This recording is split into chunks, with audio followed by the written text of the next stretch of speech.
आज हम एक बहुत ही दिलचस्प कहानी सुनने वाले हैं। ये कहानी है एक लकड़हारे की, एक तांत्रिक की और अपनी किस्मत को धोखा देने की एक जबरदस्त कोशिश की। तो चलिए शुरू करते हैं। ये कहानी एक ऐसे सवाल से शुरू होती है जो शायद हम सब ने कभी ना कभी खुद से पूछा ही होगा कि अपनी किस्मत को बदलने के लिए कोई इंसान आखिर किस हद तक जा सकता है। ये कहानी हमें इसी सवाल की गहराई में ले जाती है। तो इस कहानी का जो मेन कैरेक्टर है वो एक बहुत ही गरीब लकड़हारा है। अपनी रोज रोज की जिंदगी और गरीबी से बिल्कुल तंग आ चुका है और वो एक तांत्रिक के पास पहुंचता है एक उम्मीद लेकर कि शायद उसे अपनी इन तकलीफों से कोई छुटकारा मिल जाए। लेकिन तांत्रिक ने उसे जो कहा वो बड़ा अजीब था। उसने एक तरह से चेतावनी दी कि देखो, रास्ता तो है अपनी किस्मत बदलने का, पर वो रास्ता इतना मुश्किल है कि तुम उस पर चल ही नहीं पाओगे। अब सोचिए, ये सुनकर लकड़हारे की बेचैनी और उसकी उम्मीद दोनों कितने बढ़ गए होंगे। तो सवाल ये है कि आखिर ये मुश्किल रास्ता था क्या? देखिए, तांत्रिक ने एक बहुत ही अनोखी बात बताई। उसने कहा कि लकड़हारे को अपने भाग्य के जुड़वां को ढूंढना होगा। अब ये भाग्य का जुड़वां कौन है? मतलब एक ऐसा इंसान जिसका जन्म भी ठीक उसी वक्त उसी लग्न में हुआ हो, यानी वैशाख लग्न, दोपहर का समय। और थ्योरी के हिसाब से सिर्फ उसी इंसान के साथ वो अपनी किस्मत की अदला बदली कर सकता था। पर यहाँ कहानी में एक ट्विस्ट आता है। लकड़हारे ने वो मुश्किल रास्ता चुना ही नहीं, बल्कि उसने अपना खुद का एक रास्ता बनाया। एक ऐसा रास्ता जो धोखे और चालाकी से भरा हुआ था। उसने फैसला किया कि वो अपनी किस्मत बदलने के लिए एक बहुत ही खतरनाक खेल खेलेगा। और उसकी प्लानिंग देखिए कितनी जबरदस्त थी। सबसे पहले उसने असली तांत्रिक को ही कैद कर लिया। क्यों? ताकि उसके ज्ञान का पूरा इस्तेमाल कर सके। फिर दूसरा कदम, उसने खुद एक बड़े पहुंचे हुए साधु का ढोंग रचाया ताकि लोग उस पर भरोसा करने लगे। और फिर वो उस कैद किए हुए तांत्रिक से पूछ कर गांव वालों की मदद करने का नाटक करने लगा। लेकिन इन सबके पीछे उसका असली मकसद सिर्फ एक था, अपने उस भाग्य के जुड़वा को ढूंढ निकालना। पर यह खोज इतनी आसान कहां थी। लकड़हारा बेचारा एक गांव से दूसरे गांव भटकता रहा, सबसे पूछता रहा क्या कोई है जो वैशाख लग्न में पैदा हुआ हो, लेकिन हर जगह से उसे बस नाकामी ही हाथ लगी। दिन, महीने, साल बीतते गए, पर उसकी मंजिल अभी भी बहुत दूर थी। और फिर एक दिन वो हुआ जिसकी उसने कभी कल्पना भी नहीं की थी। उसे पता चला कि जिस इंसान को वो ढूंढ रहा है वो कोई मामूली आदमी नहीं, बल्कि उस राज्य का राजा, खुद राजा है।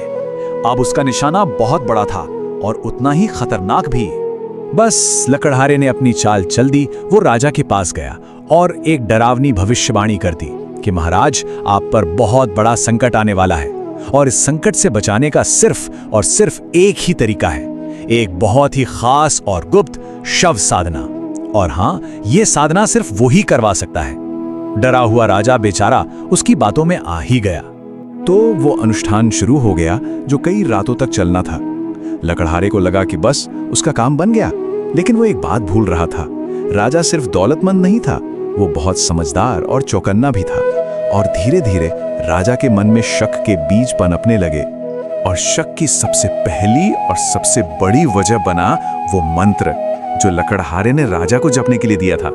राजा को उस मंत्र का जो आखिरी शब्द था ना, वो कुछ खटक रहा था, कुछ गलत लग रहा था। अब देखिए, ये एक छोटी सी गलती थी, पर एक समझदार राजा के लिए ये बहुत बड़ा सुराग था। और बस राजा ने एक एक करके सारी कड़ियों को जोड़ना शुरू कर दिया। पहला, मंत्र गलत था। दूसरा, ये जो नकली तांत्रिक था ये बार बार अंदर क्यों जा रहा था, जैसे किसी से सलाह ले रहा हो। और सबसे बड़ी बात, राज ज्योतिषी ने तो ऐसे किसी खतरे के बारे में बताया नहीं था। राजा अब तक समझ चुका था कि दाल में कुछ काला नहीं, पूरी दाल ही काली है।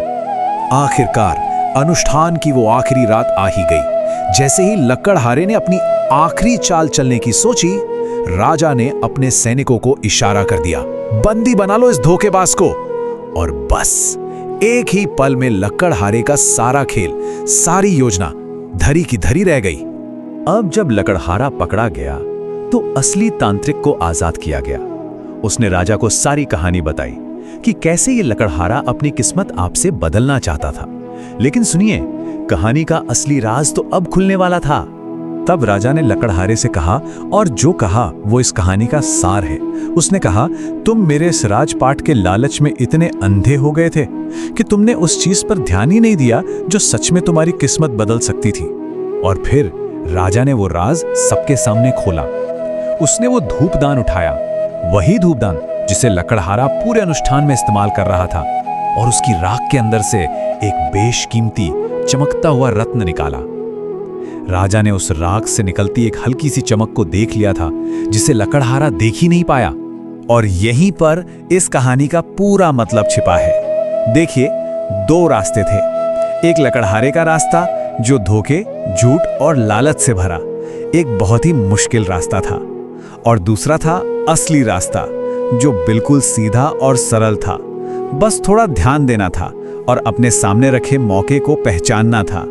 वो एक रत्न उसकी सारी गरीबी हमेशा के लिए खत्म कर सकता था। तो ये कहानी आखिर में हमें एक बहुत गहरे सवाल के साथ छोड़ जाती है। क्या कभी कभी हम भी बड़े बड़े सपनों के पीछे भागते भागते उन छोटे छोटे लेकिन कीमती मौकों को नजरअंदाज कर देते हैं जो हमारे बिल्कुल सामने होते हैं? ये सोचने वाली बात है ना।